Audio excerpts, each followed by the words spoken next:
Pemberontakan Sutawijaya.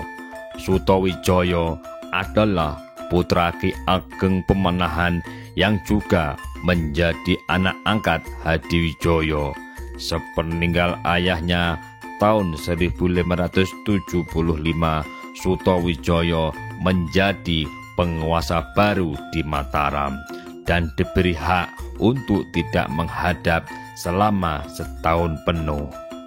Waktu setahun berlalu dan Sutawijaya tidak datang menghadap. Hadiwijaya mengirim Ngabai Wilamarta dan Ngabai Wiragil untuk menanyakan kesetiaan Mataram.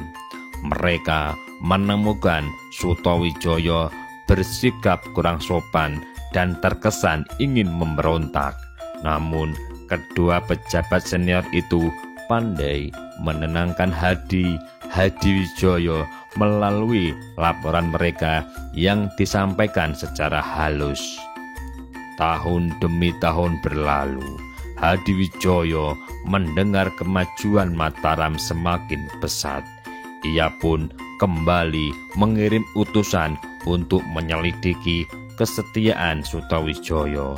Kali ini yang berangkat adalah Pangeran Benowo, putra mahkota, Arya Pamalat, menantu yang menjadi Adipati Tuban, serta Patih Monconegoro.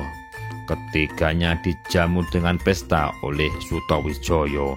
Di tengah keramaian pesta, putra sulung Sutawijaya yang bernama Raden Ronggo membunuh seorang prajurit Tuban yang didesak Arya Pamalat. Arya Pamalat sendiri sejak awal kurang suka dengan Sutawijaya sekeluarga. Maka sesampainya di Pajang, Arya Pamalat melaporkan keburukan Sutawijaya.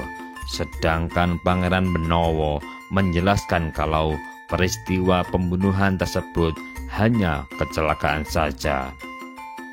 Hadiwijaya menerima kedua laporan itu dan berusaha menahan diri.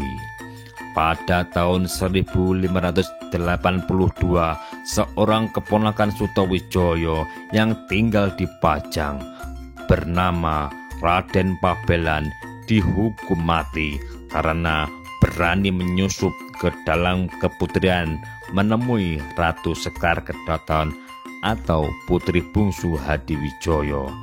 Ayah Pabelan yang bernama Tumenggung Mayang dijatuhi hukuman buang karena diduga ikut membantu anaknya.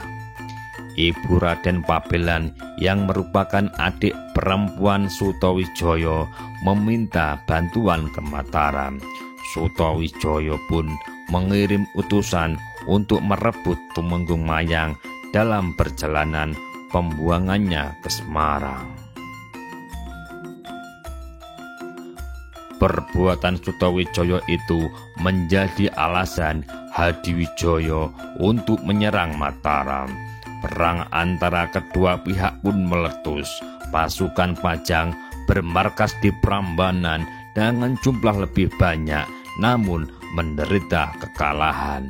Hadiwijaya semakin tergoncang mendengar Gunung Merapi tiba-tiba meletus dan laharnya ikut menerjang pasukan Pajang yang berperang dekat gunung tersebut. Hadiwijaya menarik pasukannya mundur. Dalam perjalanan pulang, ia singgah ke makam Sunan Tembayat, namun tidak mampu membuka pintu gerbangnya. Hal itu dianggapnya sebagai firasat kalau ajalnya segera tiba. Hadiwijaya melanjutkan perjalanan pulang. Di tengah jalan, ia jatuh dari punggung gajah tunggangannya, sehingga harus diusung dengan tandu. Sesampai di Pajang, datang makhluk halus anak buah Sutawijaya bernama Ki Jurutaman, memukul dada Hadiwijaya, membuat sakitnya bertambah parah. Hadiwijaya berwasiat supaya anak-anak dan menantunya jangan ada yang membenci Sutawijaya, karena perang antara Pajang dan Mataram diyakininya sebagai takdir.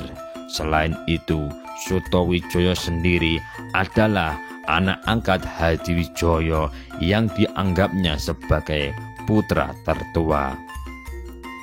Pada cerita rakyat dinyatakan bahwa sebenarnya Sutowijoyo adalah anak kandung Hadiwijoyo dengan anak Ki Ageng Selo. Hadiwijoyo alias Joko Tingkir akhirnya meninggal dunia tahun 1582.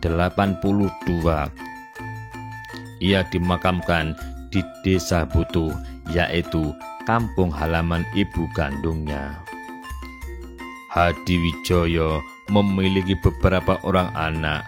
Putri-putrinya antara lain dinikahkan dengan Panjri Wiryakrama Surabaya, Raden Prantanu Madura, dan Arya Pamela Tuban. Adapun putri yang paling tua dinikahkan dengan Arya Pangiri, Bupati Demak.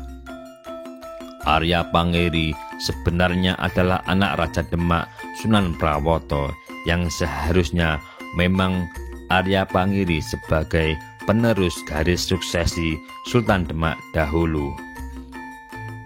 Arya Pangiri didukung Penembahan Kudus atau pengganti Sunan Kudus untuk menjadi raja.